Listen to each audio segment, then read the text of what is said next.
Hey everyone, welcome back to Corporate Decoder, the place where we break down the confusing world of corporate finance. Today we're diving into a quarterly report from AUTOZONE Inc. that shows us how they are doing. Think of it like a quick checkup for a massive auto parts company. This document is a quarterly report, kind of like a progress update, filed with the US Securities and Exchange Commission. It gives us a snapshot of AUTOZONE's financial health from the 22nd of November 2025. It is not a full yearly report, so think of it as a mid-game report. Before we jump into the numbers, if you love getting the real story behind these corporate documents, make sure you are subscribed. Also, join our Discord community linked in the description below for more insights and to chat with fellow corporate decoders. Let's start by looking at what AUTOZONE owns and what it owes. This is the balance sheet. On the 22nd of November 2025, they had total assets of almost $20 billion. That is a lot of stuff and money. What is interesting is their merchandise inventories were over $7 billion. That is the actual auto parts sitting in their stores and warehouses waiting to be sold. This is a huge number, and it shows how much stock they need to keep on hand for customers. On the other side of the balance sheet, we see liabilities and what is called stockholders' deficit. AUTOZONE owes a lot of money. They have almost $10 billion in current liabilities, which are basically short-term debts. Then they have long-term debt of over $8.6 billion. This means they owe a lot of money over many years. Now let's see how much money they made and spent. This is their income statement. For the 12 weeks ending the 22nd of November 2025, their net sales were $4.6 billion. That is a pretty big number for just 3 months. Compared to the same period last year, their sales were up, which is good news. However, their cost of sales and operating expenses also went up. This meant their operating profit actually went down slightly to $784 million. This is where things get a bit complex. They had a non-cash charge called LIFO, which is related to how they value inventory. This charge negatively impacted their reported profit quite a bit. Without this, it would have looked better. This statement shows us income plus other changes in their equity that are not from regular operations. It includes things like foreign currency translation adjustments. For AUTOZONE, their comprehensive income was $552 million in 2025, which is a bit down from $519 million in 2024. The main driver for this difference was a positive adjustment from foreign currency translation in 2025. This is a really important one because it shows where the cash is coming from and where it is going. For the 12 weeks ending the 22nd of November 2025, AUTOZONE's operations brought in $944 million in cash. That is solid. However, they spent a lot on investing activities, meaning buying things for their business like stores and equipment. Capital expenditures alone were over $314 million. This shows they are investing heavily in their future growth. In financing activities, they used $602 million of cash. A big part of this was share repurchases where they bought back their own stock worth over $427 million. This is something companies do to return cash to shareholders or to boost the stock price. This statement shows the equity part of the balance sheet. It is called a deficit because AUTOZONE has more liabilities than assets, meaning if you added up everything they owe and subtracted it from everything they own, you'd get a negative number for equity. This is pretty common for companies that buy back a lot of stock. They had a retained deficit of over $3.4 billion.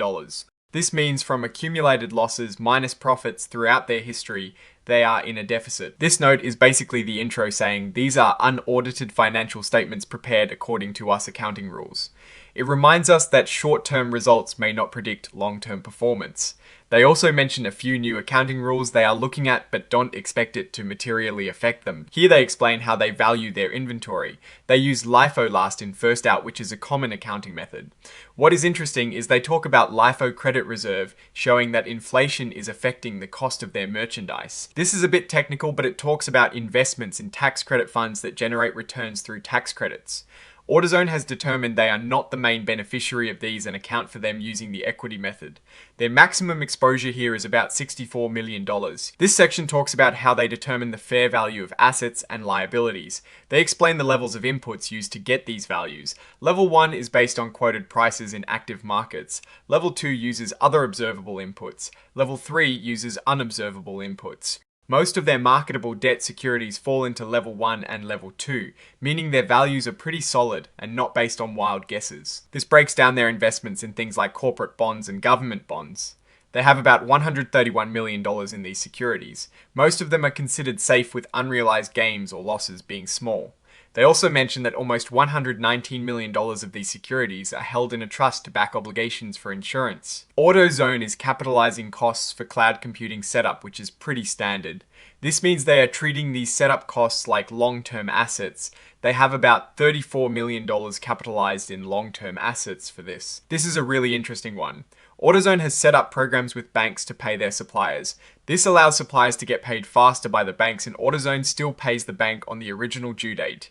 It sounds a bit like a buy now, pay later for big companies. They have over $5.6 billion in these supplier obligations. Like most big companies, AUTOZONE is involved in lawsuits. These range from wage and hour claims to employment practices. However, they do not believe these will materially hurt their finances. This is where they detail their debt. They have a lot of senior notes with various interest rates maturing at different times. The total debt is over $8.6 billion. They also have a revolving credit facility of $2.25 billion, which is like a credit card for the company that they currently are not using. This is huge. AUTOZONE has repurchased over 155 million shares of its own stock since 1998, costing them just under $39 billion. In just the last 12 weeks of 2025, they spent over $431 million buying back shares. They even authorized another $1.5 billion for buybacks in October 2025. This shows they have a lot of confidence in their stock and are committed to returning cash to shareholders. This note explains the ups and downs in their equity that are not from normal operations. It tracks foreign currency effects and changes in the value of their investments. In 2025, they had positive updates here, mostly from foreign currency adjustments. This talks about how they give stock options and restricted stock units to employees and directors. In 2025, they gave out stock options for over 116,000 shares and restricted stock units for 1318 shares. They recognize expense for this, which impacts their reported profit. They have about $226 million in unrecognized share-based expense, expected to be recognized over the next few years. AUTOZONE has only one main business segment, the auto parts and accessories business. They operate 7,710 stores across the Americas. This unified structure means they focus all their efforts on selling auto parts. This is the auditor's stamp of approval. Ernst & Young LLP reviewed their financials for the quarter and found no material issues. They also confirmed that the prior year's balance sheet information that was carried forward was presented fairly. This section is management's chance to explain the numbers to investors. They highlight that net sales increased 8.2% to $4.6 billion due to growth in both retail and commercial sales. But operating profit dropped because of that big LIFO charge previously mentioned. Net income and earnings per S-hair also decreased. They attribute this to investments in growth initiatives and economic factors like inflation and supply chain issues. Here they break down the sales performance. Total company, same-store sales increased 4.7%. Domestic commercial sales showed strong growth of 14.5%, but the gross profit margin decreased because of that unfavorable LIFO impact. Operating expenses as a percentage of sales also increased due to investments in growth. AUTOZONE generates most of its cash from selling auto parts. They believe their cash flow and credit lines are enough to fund operations strategic investments and shareholder returns through stock buybacks. They have over $287 million in cash and $2.2 billion available on their credit line. They expect to continue investing in new stores and expansion projects. Reiterating the stock buyback program, they mention they expect to increase investments in their business compared to last year. They plan to continue negotiating extended payment terms with suppliers, which helps their cash flow. Their accounts payable to inventory ratio is about 115% in 2025 and 119% in 2024, indicating they manage their inventory well relative to what they owe suppliers. This part gets a bit technical. They show a metric called Adjusted After-Tax Return on Invested Capital, or ROIC. It is a way to measure how well they are using their money to make profits. For the trailing 4 quarters ending the 22nd of November 2025, their adjusted ROIC was 39.6%. This is down from 47.7% in the prior year, but still a very high number. It means for every dollar invested, they are generating a solid return. Another non-GAAP measure is adjusted debt to EBITDA. This basically looks at how much debt they have relative to their earnings before a bunch of expenses. Their ratio is 2.5 to 1, which means their debt is 2.5 times their earnings before interest taxes, depreciation, amortization, rent, and share-based compensation. They aim to keep this ratio in a range to maintain their investment-grade credit ratings. This ratio is flat compared to the prior year and indicates a stable debt management strategy. Here they talk about how changes in interest rates could affect them. If interest rates were to go up by 1%, their pre-tax earnings could be impacted by about $5.7 million annually. They also mentioned that the fair value of their fixed rate debt could decrease if interest rates rise. This is a standard section where management confirms that their internal controls over financial reporting are effective.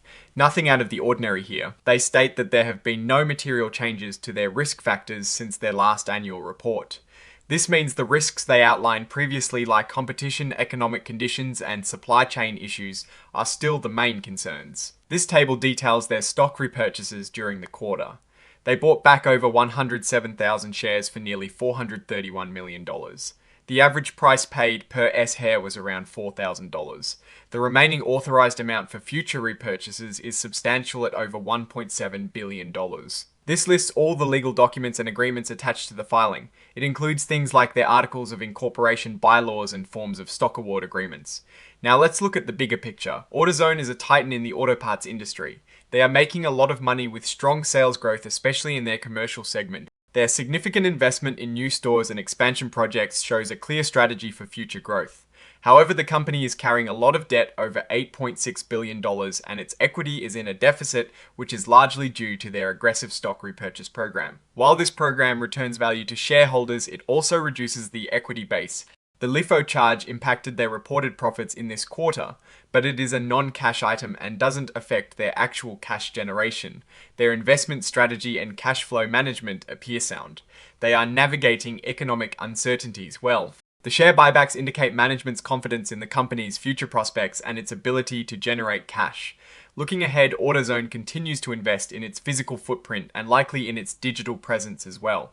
The consistent growth in same-store sales and commercial business shows customer loyalty and market demand.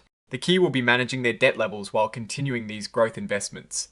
In conclusion, AUTOZONE is a powerhouse that is actively investing in its future and returning capital to shareholders. While they have significant debt and a lot of inventory, they generate strong operating cash flow and appear to be managing their business effectively. Alright, that is our deep dive into AUTOZONE's latest quarterly report. What do you think about their strategy and their numbers? Let us know in the comments below. If you found this breakdown valuable, please hit that like button and subscribe for more corporate insights. And seriously consider joining our Discord community linked in the description. You get direct access to strategy discussions and more. Thanks for watching and see you next time on Corporate Decoder.